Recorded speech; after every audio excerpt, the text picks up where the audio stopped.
My dear brothers and sisters in Christ, this evening as we celebrate your patronal feast of St. Vincent de Paul, I'm sure all of you, even if you do not know the life of St. Vincent de Paul, one thing I'm certain that you know is that St. Vincent de Paul is a man who cares for the poor, the marginalized, the underprivileged, and those who are suffering. This is a common knowledge for all. Even non-Christians know the work of St. Vincent de Paul.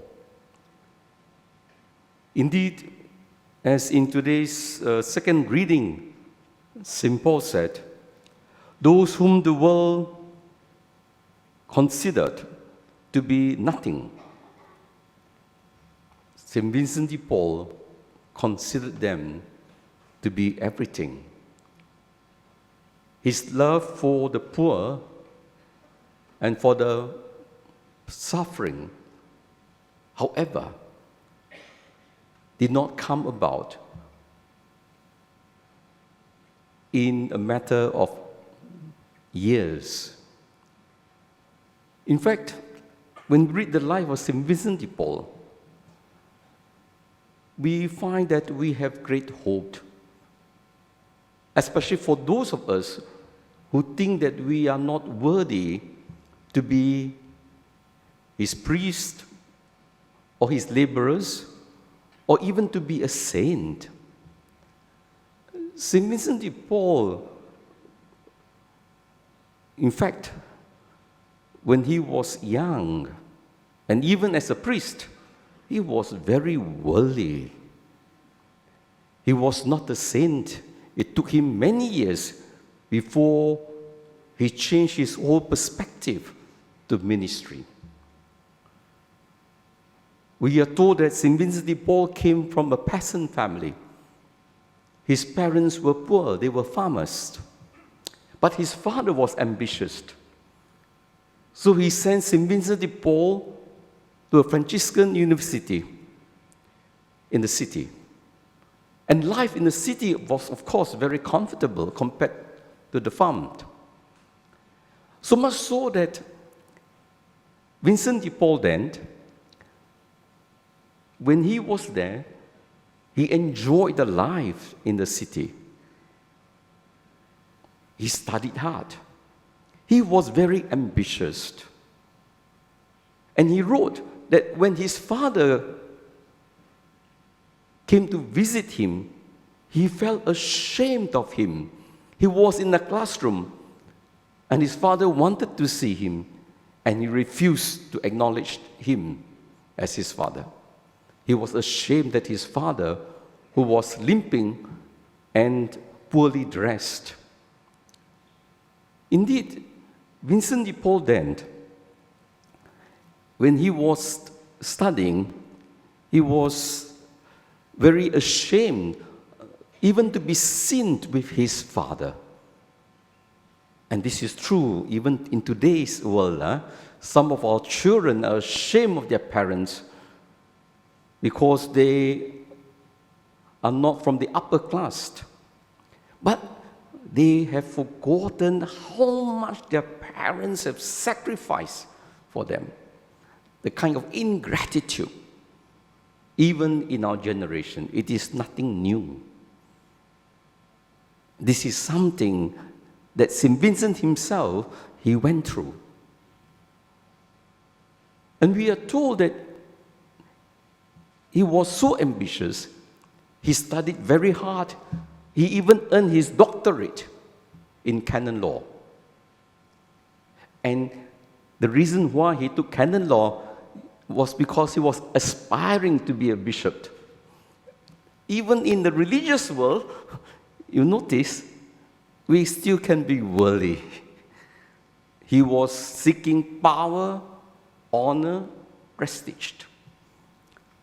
And all these things changed. One day when somebody gave him a property, and he wanted to claim the property, and he went off and he was captured, and he was sold as a slave twice. 2 years under slavery, under bondage in Turkey, Istanbul, until he was redeemed by someone from France who was an ex-priest. And this ex-priest married a Muslim, and he bought him as a slave to go back to France. And it was because of all these things that he went through that later on, in his later life as a priest, he happened to be invited to help the poor. And in the process, he learned to identify with those who were poor because he was serving the servants of the nobles and their children. You know, my dear brothers and sisters, this is very true in life. If we have no contact with the poor in our midst, if we do not identify ourselves with the sufferings of our brothers and sisters, if we do not walk their path, if we live in our own sheltered house, if we are not, as what Pope Francis tells us, to be on the battleground, we will never be able to feel with those who are suffering. Those of us who have come from very poor background, those of us who have gone through tremendous sufferings in life, we tend to be more compassionate, more understanding, because we have gone through that stage. We can identify with those who are suffering. And that changed the whole life of St. Vincent de Paul. And it is true for each and every one of us, even as we come here to celebrate this great and holy man. It took him years to discover his true calling, what it means to be a priest, what it means to love and to be a good shepherd. As in today's gospel we read, Jesus saw the crowd, he felt sorry for them because they were harassed and dejected like sheep without a shepherd. And when you celebrate your 60th anniversary, it's important for you to understand the vision of your forefathers, of the founding fathers, literally, the priest who came here and started this church. Where were you before you were here? You were in Jalan Kayu, that little shed. The people here were all poor because in those days we were all poor. People were dependent on the church for grocery, for food. In those days we were really poor. The church was always seen as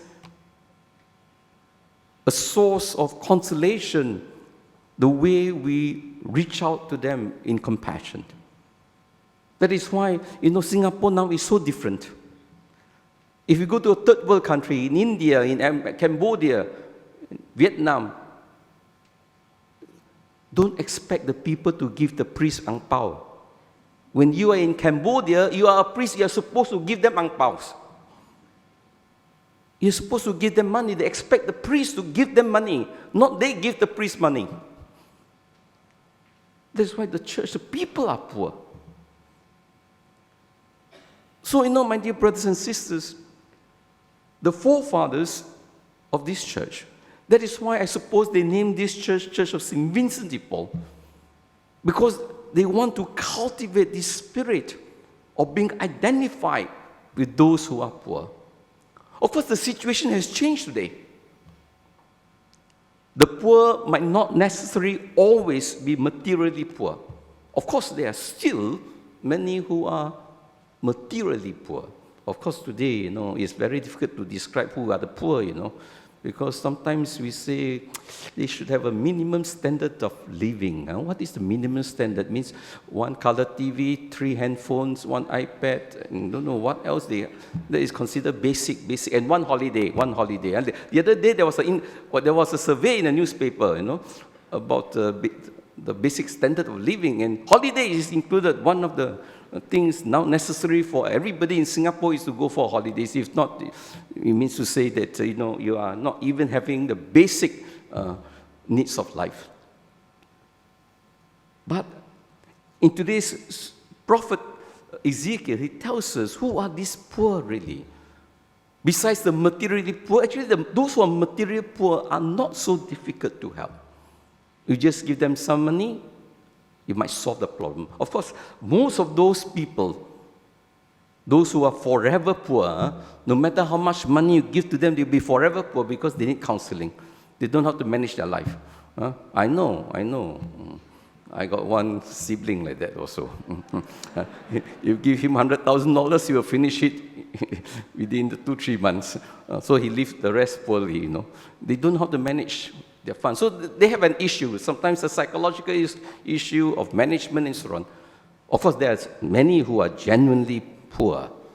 But when we talk about the poor today, in the light of our situation, who are the poor? I would see the poor as those who are elderly. Yeah, because we are also getting elderly. Look at 3 of us, 4 of us. Father Andrew Wong has the same hair color as mine. That's why I cut my hair short so you can't see the white hair. Of course, Father Eugene Chong is the eldest in our group here. We are all aging, and I think it's important because those who are aging, they have a different set of issues. Loneliness, even Mother Teresa did mention, loneliness, abandonment is certainly a great poverty. And those of you who live in apartments, high apartments, it is terrible. I know one lady, 80 years old, only son, but she has to live in 25th story. Who is going to visit her? Before that, she was living in a private apartment, private house. At least neighbors can drop in and say hello. All her life was there until the house was sold. 25th story, nobody knows. And the son was traveling most of the time. So it's really a challenge for people who are elderly. They need interaction, they need a community, they need support, and those who are immobile, they need people to help. These are the new poor today. And that is the reason why, even for us as church, we need to really ask ourselves, how are we attending to those who are elderly? And this parish is 60 years. That means to say there must be quite a number of elderly. And you know that the parish is getting old when you have many funerals. Those old parishes, every week got 1 or 2 funerals. Then you know the parishioners are getting old. Young parish don't have so many funerals. So these elderly, how are we catering and making them feel that they are still loved and that they still have a sense of belonging and not just hidden from the crowd? Then, of course, Prophet Ezekiel also reminds us that the Good Shepherd also must go to those who are weak. Who are those who are weak? Those who are active in church, unfortunately, these are the weak ones. Not all, but most of our members in ministry, I find they are weak because weak in formation, weak in spiritual life. But they are good people. They want to serve. They want to serve the community. But many of them become resentful. Many of them, at the end of the day, they get hurt because of politics, because of misunderstanding. And some of them have even left the church. They are weak. Weak because they are good people. They meant well, but they are not formed enough to be involved in ministry. That's why sometimes even for us as church, we are not very fair to our people. We want them to serve. But are they ready to serve? It's not just a question of asking you for service, but a question of formation. Otherwise, when we serve, it is really a challenge. Even for me as a bishop, as the priest, it's not easy to serve you all. Not easy. You're all big babies, Some are very demanding. Not easy. You all should know very well. Try to serve the big babies in your own family. Not easy. But this is where we need strength, we need encouragement.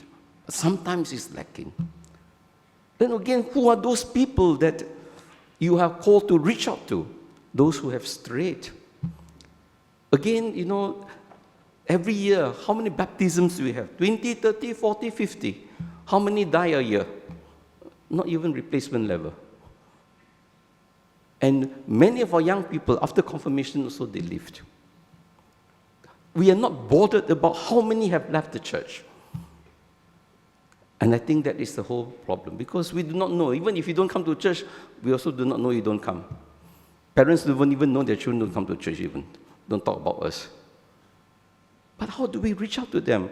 Because faith has become meaningless, irrelevant, because they have no sense of community, because we have been rejected. Those of us who are not involved in church activities have no sense of community and are easily, therefore, drawn away. So this is also another group of people that you are called to consider. Then there is another group of people. These are the people that is outside our parish, the neighborhood. The Lord in Ezekiel tells us to reach out to those beyond. And here again, after 60 years, how much witnessing have you done to your neighborhood, for your neighborhood? You're supposed to be that example of faith, example of charity, to bring people to come to know Christ. Have you done that in your own little ways? Sometimes even very, what we call, quiet ways of proclaiming Christ in you to others, as St. Paul tells us into this second reading. So, my dear brothers and sisters, I'm saying all these things because what is your theme? Living stones. Who are the living stones? All of us. Regardless of whether you are old, whether you are young, whether you're involved in church, whether you have strayed, whether you are hurt, wounded, whether you are at home, homebound, we are all called to be living stones. And everybody is important in the church. That's why for me as a bishop, every organization is important. Every parish is important. Everyone is important. No one should be left behind. Everyone should be catered for, and everybody should look after each other. Then the church can grow. Then we can become living stones that are truly alive in the Spirit. And this is my prayer for you all, that this church will continue to be reaching out to those who are materially poor, spiritually poor, emotionally poor, because that is what you are called to do as members of St. Vincent de Paul Society. And I pray that this parish will grow, and it should grow, because some of you have been here for 30, 40, 50 years, or even 60 years, right at the very beginning of the church. So my prayer for you all is that truly, as the theme proposes, living stones, that we who live the life of St. Vincent de Paul, inspired by his love, we too will continue the good work he has begun. Amen.